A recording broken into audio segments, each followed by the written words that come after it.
Welcome. This is Steve Cooper from the Coop Tank, and we have a very special edition of our show today. It's an interview with Jennifer King, and she works for the Council of Southeast Pennsylvania. And my good friend Linda Milano asked me to reach out to interview Jennifer because there's a big walk coming up. And Linda's group is Team Toni. They're always a big fundraising partner. They make a lot of money. It's for a great cause. It's something that we need to talk more about addiction and the stigma connected to it and things like that. And it really needs to be in the forefront because people look down on it when they shouldn't, because it's something that so many people are affected by. And we're going to start with Jennifer by telling us exactly what is the Council of Southeast Pennsylvania.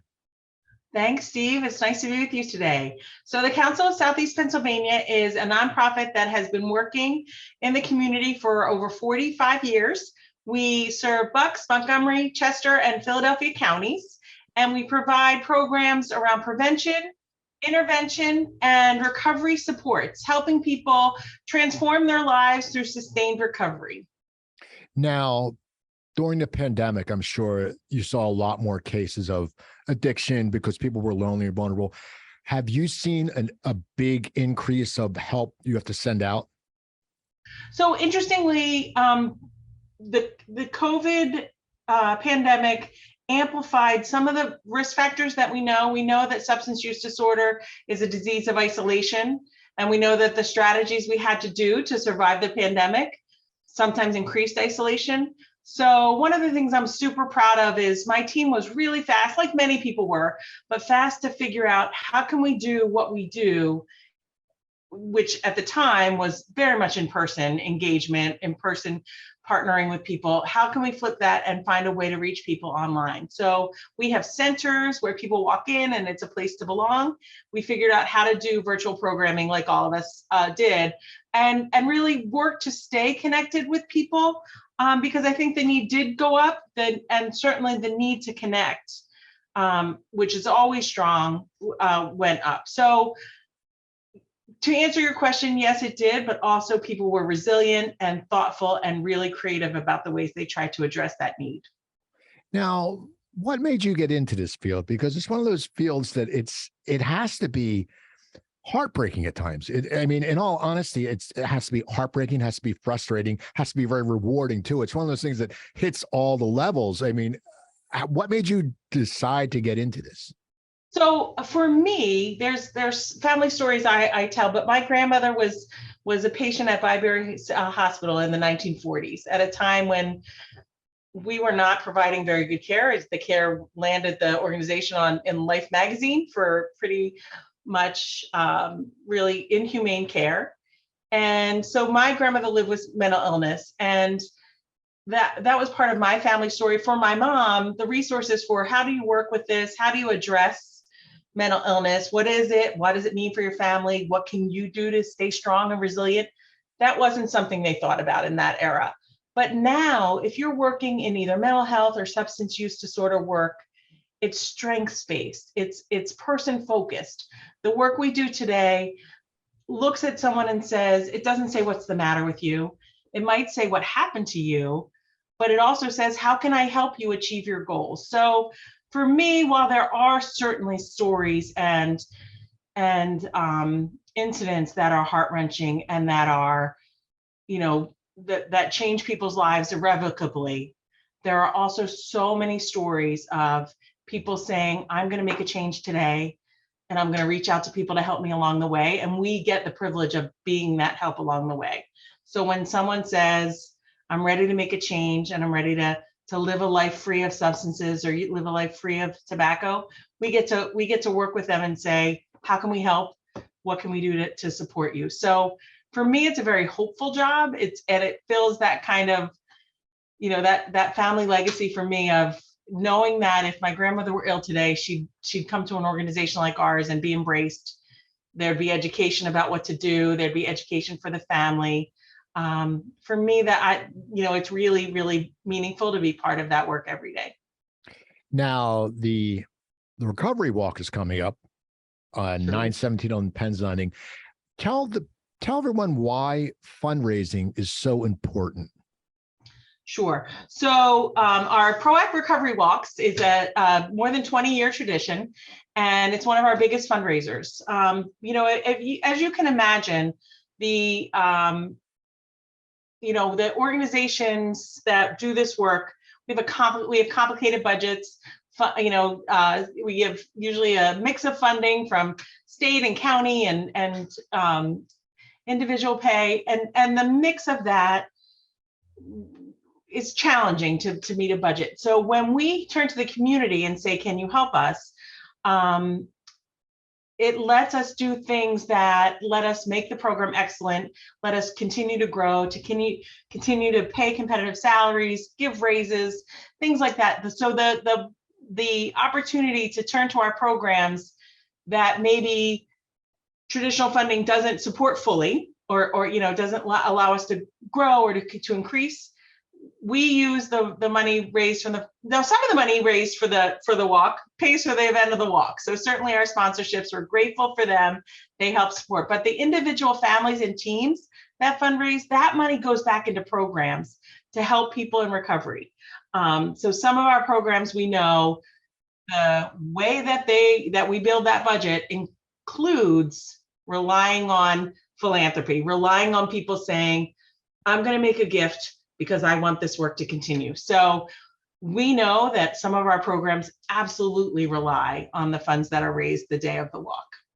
Now, is this the first year back after the pandemic? Is this the first year live? Yes. So we are back in person and we cannot wait.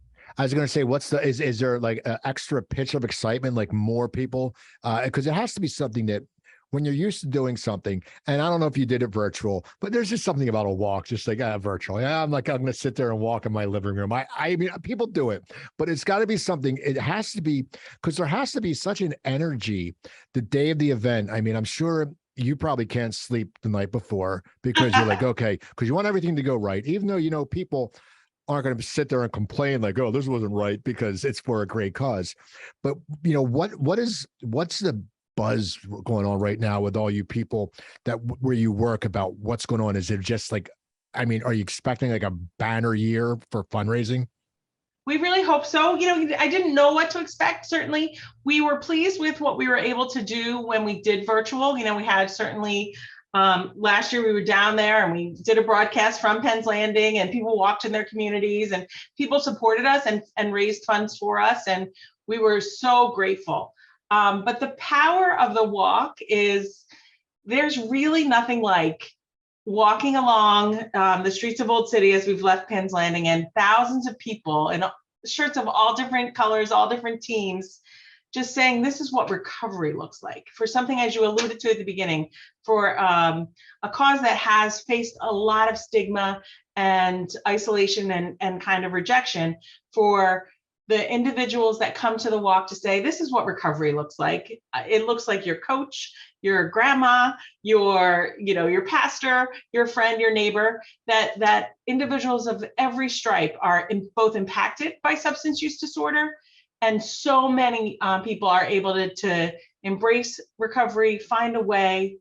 And then the other piece of the walk is families like Team Toni who really faced immeasurable loss and lost someone to this disease, who come together at the walk to say, we're going to find meaning and we're going to use our loss to try and help others.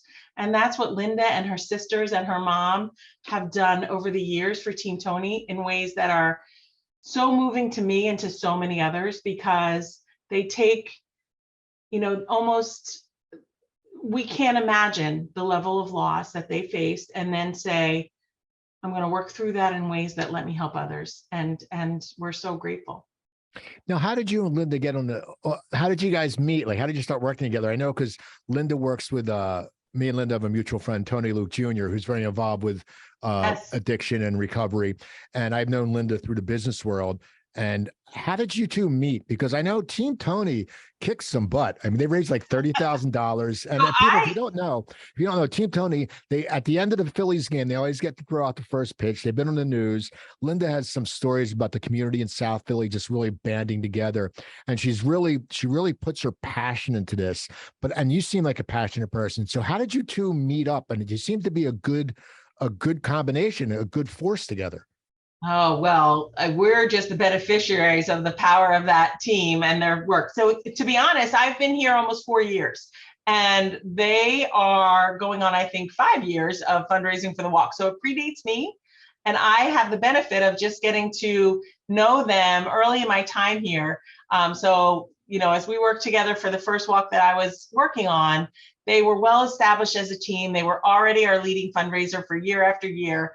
But we talked early in my tenure because Linda wanted to connect and her sisters wanted to connect about the impact of their philanthropy. So they choose for the proceeds of the funds that Team Toni raises, they choose for that to be designated to our Women's Recovery Community Center. So that's a residential house where 11 women can live at a time as they really address their recovery needs, find a place to live they have a place to live as they work on the recovery and build back in those kind of supports and strengths that will let them thrive in their goals. So, that's a really critical program. And as I described, the way we fund it means that community philanthropy has to be part of what happens. And so Team Toni lets us continue to provide wonderful programming for the women that live there, engagement, activities, and it really is incredible to know that they take their efforts year round. They fundraise for the walk year round. And so we talked about that. We talked about what was happening for the Women's Center. And then about a year later was my first walk, and I got to see them in action and see all that they do. And so it's just been a wonderful relationship. They have a chance to remember their sister in a powerful way and make sure that the legacy of her life and how much they loved her helps other women. Now, how many people do you expect this year? Do you expect a big turnout, or people are already signing up? No, it's really hard to know. So, COVID's still with us. I know some people are choose to be safe. So I'm guesstimating probably about 10,000. We have in other years had more than that, and certainly we're growing, but I think we'll probably be 10,000 strong, just based on the sense of the teams that want to join, the sponsors that have returned. I'm grateful for it. We didn't know when we committed to be in person in March or April. We didn't know if everyone would come back. It's been, to your point, it's been 3 years since we've been in person. So we're delighted that our grand sponsor is Philadelphia's Department of Behavioral Health and Intellectual Disability Services. And our other sponsors have returned. New sponsors have happened this year. So we're grateful for that support, that kind of, we missed you, we want you back. And lots of them stayed with us even when we were virtual. But it really is exciting to start to think about all of us coming together on September 17th at Penn's Landing. Now, how can people get involved? Where can people find more information about this? I know for Linda, she has a link that she'll share on her social media and all that stuff. But how can people get involved? How can people reach out to you? Or if even not only for the fundraiser, but if people do have a problem, how can they get involved and reach out? So a couple ways. So the walk does have its own website, www.recoverywalks.org. Of course, the council has a website, which is councilcepa.org. We also have, for people who are looking for help and for support, we have an information line. And I am, hold on one second. That number is 800-221-6333. So if someone's looking for support, they're looking for help for their loved one. One of our trademarks is our recovery support services. And if I could just talk about that for a minute, because a lot of people learn about it later in their journey, either in their loved one's journey to recovery or their own. But people are in what we call peers, so certified recovery specialists. They are individuals who, with lived experience of substance use disorder and in recovery themselves, who have taken that life experience, gotten educated and trained as a certified recovery specialist, and now make their life's work supporting other people and reaching out and saying, I can help you. I've been where you are. How can I help you achieve recovery? And the power of peers and peer engagement can help someone at any point in the journey. So many times early in a family story about substance use disorder, there's a lot of unknowns and a lot of questions. And people don't necessarily know that a peer can come and talk with you, whether your loved one is ready or not, whether they're, a peer can come and talk with you and your family. We have a family support program. So there's lots of resources that if families are looking for help or have questions, that the council and our staff can provide. Okay, well, one thing before we go, I just want to know, is there any special moments since you've been doing this job that really stick out with you? Just give us a few examples, just so people know the impact. And when you see someone, I know many people who've gone through the program, and it's really amazing. A lot of them have a point where they've hit rock bottom, and they know they've hit rock bottom, and they reach for help. And luckily, there's organizations like you that are there for them, because sometimes people don't want to do the other ways to do it. Just give a few special moments so that people know really the impact that your organization makes. So earlier this summer, we had launch of our Family Resource Center programming. And on that day at our launch, we had one of our staff, Brian, and his parents. So Brian is a certified recovery specialist, and he has been working for us in that role, and really is a powerful partner with people, and in all stages of their own journey. He can really reach out to them and connect with them.